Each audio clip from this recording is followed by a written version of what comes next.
ইসলামী ছাত্র শিবিরের মাসিক প্রকাশনা ছাত্র সংবাদে প্রকাশিত একটি প্রবন্ধে মুক্তিযুদ্ধ নিয়ে কটাক্ষ করা হয়েছে। মহান মুক্তিযুদ্ধে বিজয়ের মাস ডিসেম্বর সংখ্যায় প্রকাশিত জনৈক আহমেদ আফগানি রচিত যুগে যুগে স্বৈরাচার ও তাদের করুণ পরিণতি শীর্ষক প্রবন্ধে অত্যন্ত আপত্তিকরভাবে বর্ণনা করা হয়েছে। অনেক মুসলিম না বুঝে মুক্তিযুদ্ধে জড়িয়ে পড়েছিল, এটা তাদের ব্যর্থতা ও অদূরদর্শিতা ছিল। আল্লাহ তাআলা তাদের ক্ষমা করুন।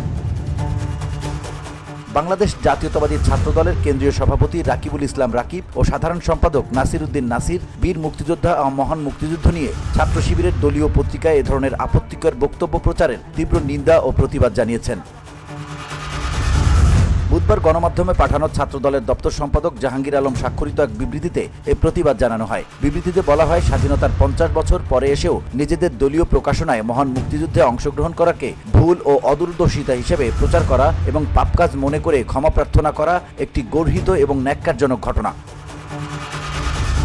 প্রকৃতপক্ষে মহান স্বাধীনতা যুদ্ধ কোনো ধর্মযুদ্ধ ছিল না, এটি ছিল অত্যাচারী জালিম দখলদার পাকিস্তানি হানাদার বাহিনীর নির্বিচারে গণহত্যার বিরুদ্ধে মজলুম বাংলাদেশিদের প্রতিরোধের যুদ্ধ।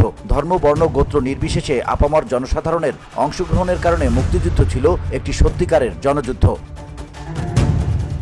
VOD Bangla news desk.